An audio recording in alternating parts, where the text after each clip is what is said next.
This is the PR Podcast, a show about how public relations helps you tell your story to the world. We talk with great PR practitioners who have the skills, creativity, and just plain savvy to get their clients noticed. Now here's your host, Jody Fisher.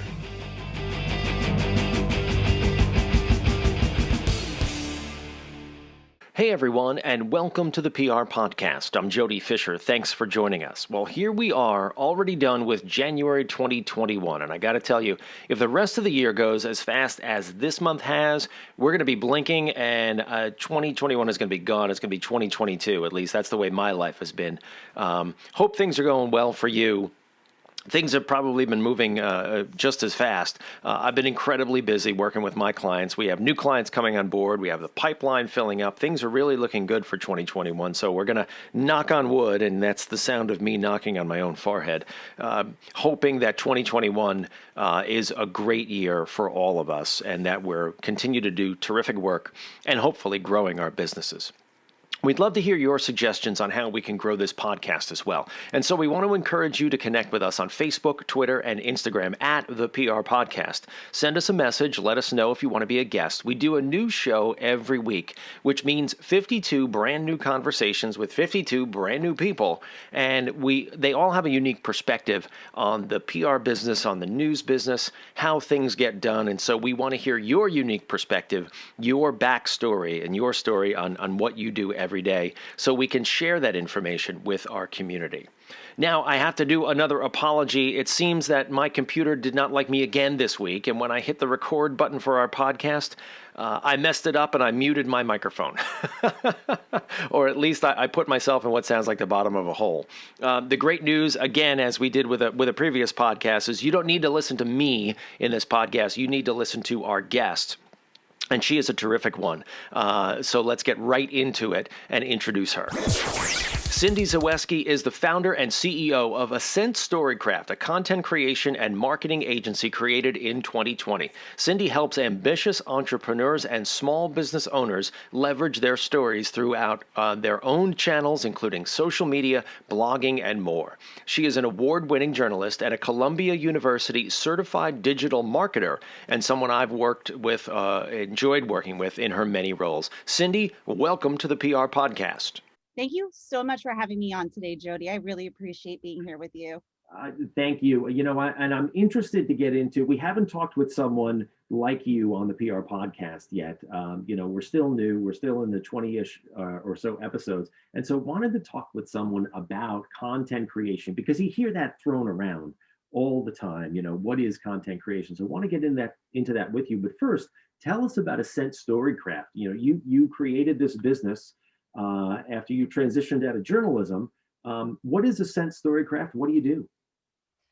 So that's exactly right. I have more than a decade of experience as a journalist, and all throughout that time, I've also had a freelancing writing business, a side hustle before it was called a side hustle. And I developed Ascent Storycraft really through the need I saw with journalism and speaking to small business owners who have these really great ideas and they're knocking it out of the park all over the place, but they were really frustrated by the time-consuming process of coming up with content for their website, not only website copy that was SEO or search engine optimized, so they were getting some traction on Google, being able to be found in search results, but also how to get the word out on social media and how to really showcase their products and their offerings in a way that would connect with their target audiences. So I got my certification from Columbia and I really started getting into it. I founded the business back in May. And,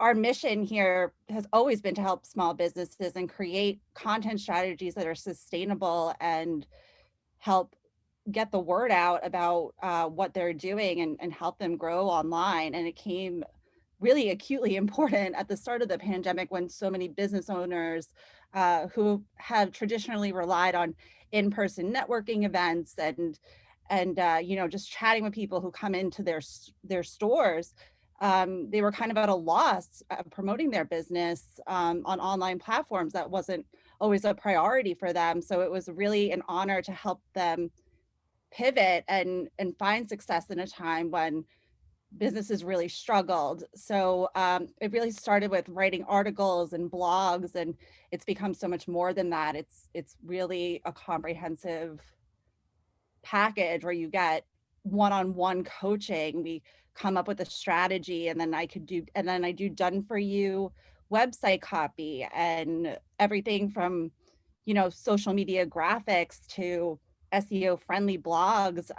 So it's definitely expanded since May, but the mission really is the same, to help support small business owners, new business owners. That is such a great story, and there's a lot to unpack there that we just went through. Maybe we could start with talking about sort of how you define content creation. Yeah, because I think it's one of those terms where a lot of people might define it in lots of different ways. They might have their own preconceptions about what they think content is.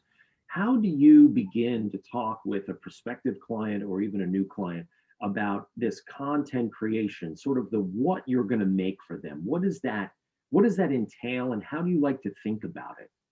So content creation is really multifaceted because, just like you said, people think of it as being many things, and that's because it is many things. It covers everything from what you're putting out on your social media channels to your advertising content and your advertising campaign. So it really is, it's a big swath of things, which is kind of why this business works so well, because we start with that one-on-one coaching, and we kind of figure out, okay, what is my first question always is, what do you hope to achieve by being online, and who are you looking to reach? And then from there, answering that basic question, we could build out a strategy where we're coming up with the right type of blog post, and we're coming up with the type of website copy that's going to help your target audience find you when they put a keyword into Google.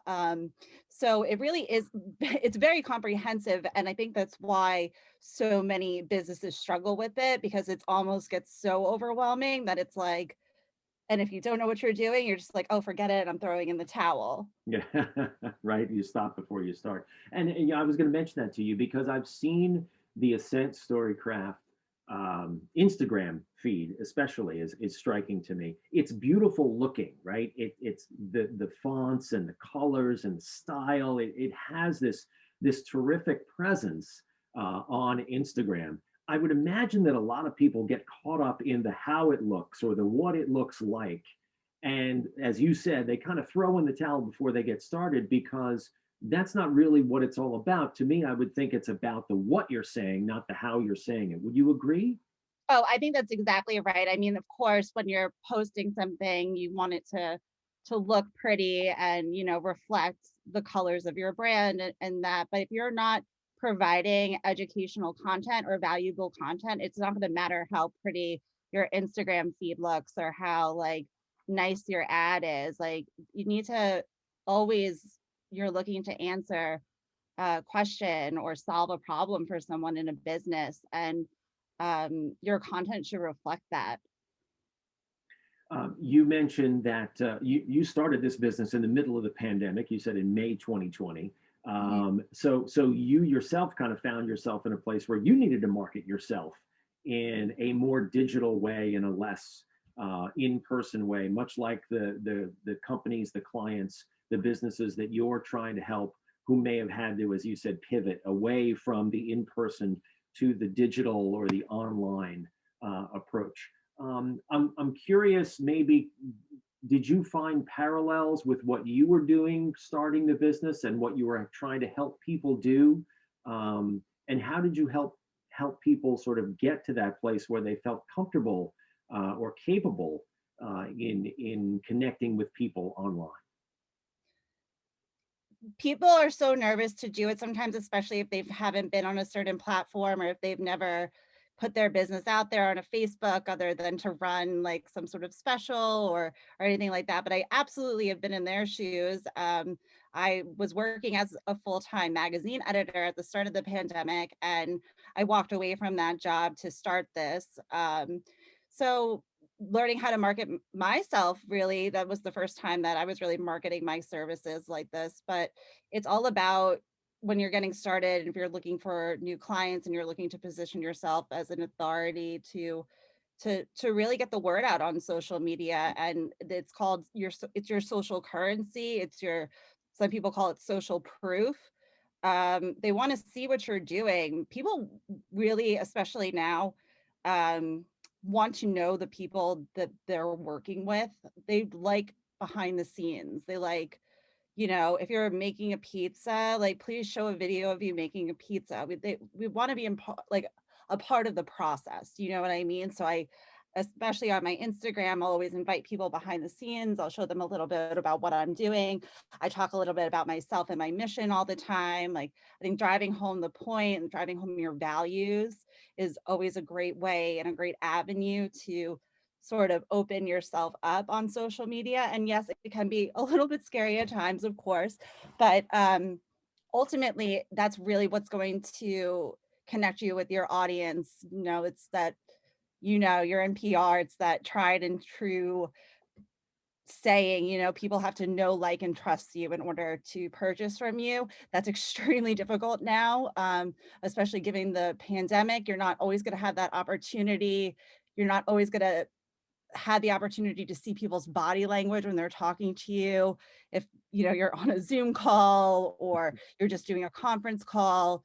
So getting yourself out there on social media really does help build that connection faster.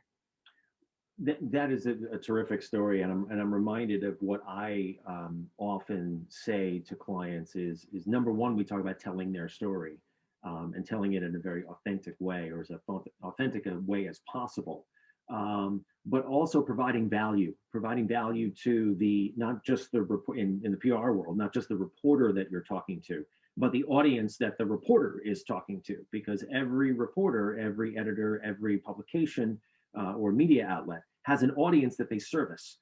And so you need to put yourself in the position of the messenger, in a way, the reporter, who is a messenger of what the story they're trying to tell, your story, to their audience. And so being authentic is really, I think, the key to success. Are there component parts to a content creation strategy? I mean, is it broken down by, like, the channels like Facebook, Twitter, Instagram, all those social channels, blog? Are there other component parts to a content content creation strategy? So this is how I explain it to my clients. What I like to do when we first start is I like to come up with content pillars. I say pick 3 pillars. It's basically the 3 areas of your niche that you know the most about. It's like the 3 things that you could talk about in your sleep, like, it like the back of your hand. You're the expert at that, right? So you pick your 3 pillars, and then content strategy intersects with content that educates, entertains, and excites. So educate, that's providing your value, your educational content. And then entertaining, like, that's your behind the scenes. It's the getting to know you. And then excite, I always think of that more like a self-promotion. It's like, this is the sale I have going on right now, or, hey, head to my website and check out this new blog. So it's where the content pillars and, like, the 3 E's intersect. And that's really your foundation of a content strategy. From there, we figure out who your target audience is. Like, there are some places, like, some businesses, they don't need to waste their time trying to figure out a Twitter strategy. If Twitter isn't, like, where their audience is hanging out, then you're just wasting your time and you're wasting your budget. So finding the right avenues to spend time. I'm not an advocate of being on every platform. I don't think the same businesses that do well on Facebook are the ones that do well on TikTok. Yeah, I have to agree with that, absolutely. And I've heard, I've worked with clients who have in the past used the phrase, "We need to be everywhere." And my reaction is always, no, you don't. You need to be where your audience is. You need to be where your customers are, where your stakeholders are, where your the people you want to be talking to are sort of the old fishing where the fish are, right? Exactly. You don't need to be everywhere, and you're not going to be successful if you try to be, right? You can just I completely agree. You're not going to be successful on every platform. You're going to be spread really thin.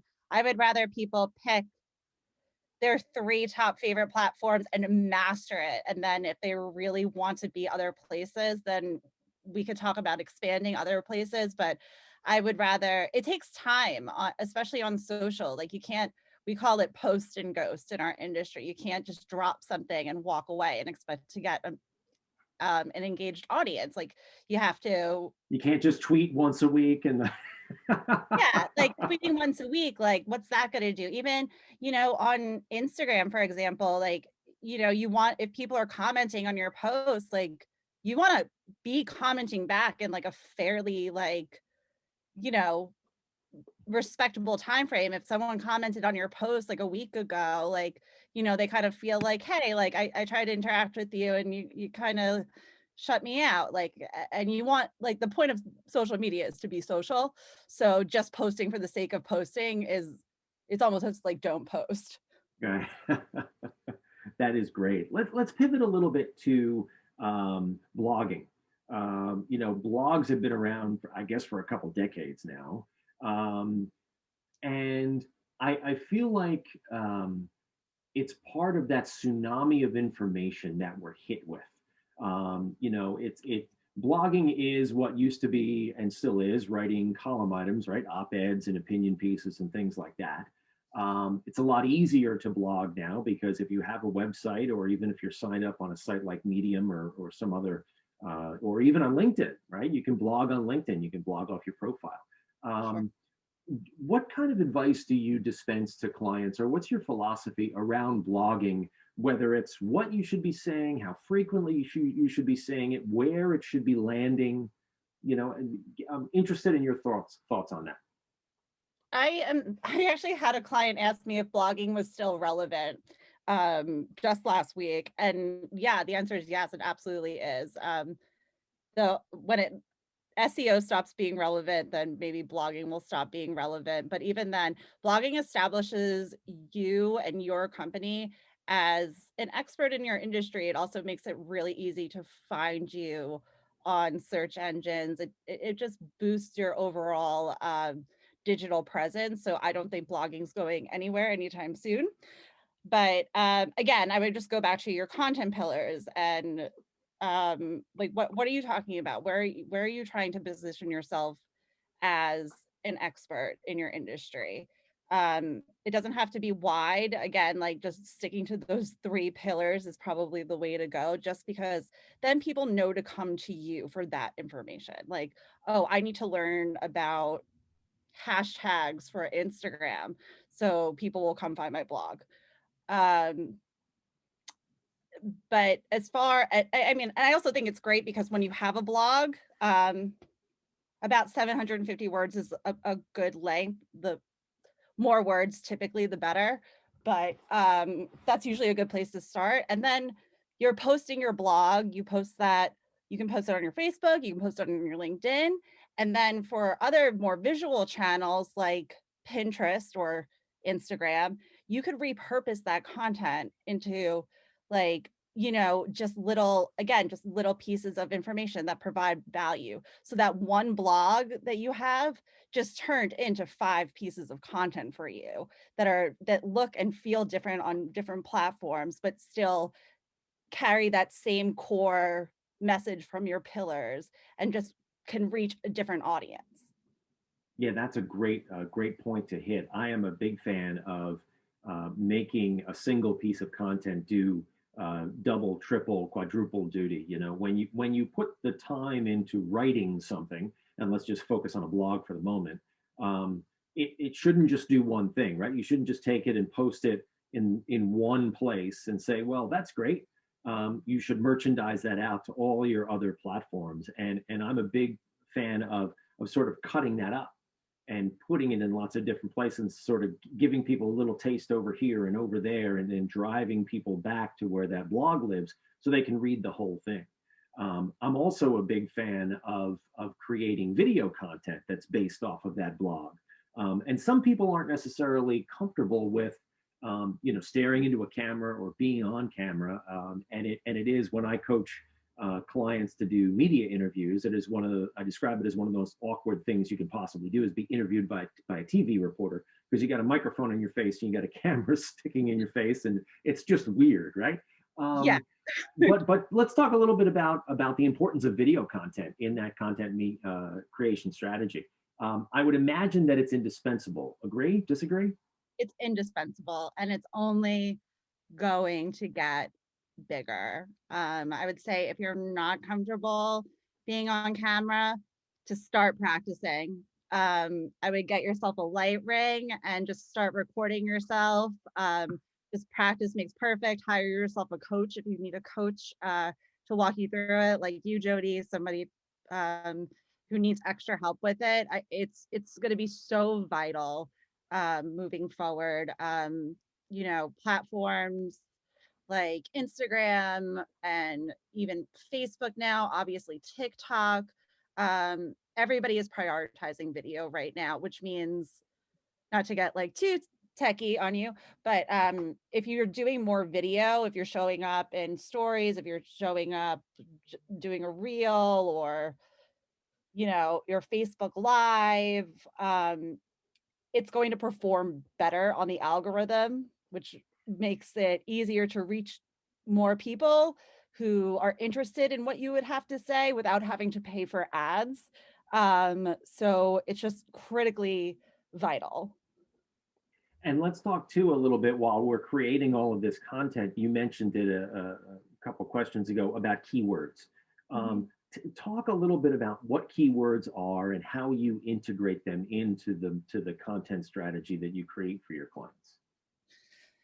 Okay, this is we could do a whole podcast about this. So I'm just going to give you and go as deep as you want, because we're all. I'm going to speak for the audience here. We're all geeks here. We're all PR and news geeks. So go for it. Okay. So I'll just do like the 50,000 foot view down. So keywords are basically the terms that people search for when they're looking to find something that they're interested in, right? Like, what do you type into Google? That's like that would be like a long form keyword. Like, I live in Sound Beach, so if I wanted pizza and I first moved here, I had no idea, so I just type in pizza Sound Beach, and what's the first couple of searches going to come up, like, and who's the pizza place that's going to rank at the top, right? So basically keywords are the terms that help get you found in your niche. And then how do you help people integrate those keywords into the content strategy that they're creating? I mean, is it as simple as dropping words like pizza and where you live into a blog post in a creative way? Is it using hashtags or other kind of I've heard meta tags, all kinds of technical things. Yeah, how complicated or not complicated is it? At this point, I don't find it super complicated, but I've been doing it for several years now. It's not like, if every other line that you're writing is Sound Beach Pizza, Sound Beach Pizza, Sound Beach Pizza to try to get ranked higher, Google's going to flag your page, like, and you're going to get demoted instead of promoted. So it is very possible to overdo it with keywords.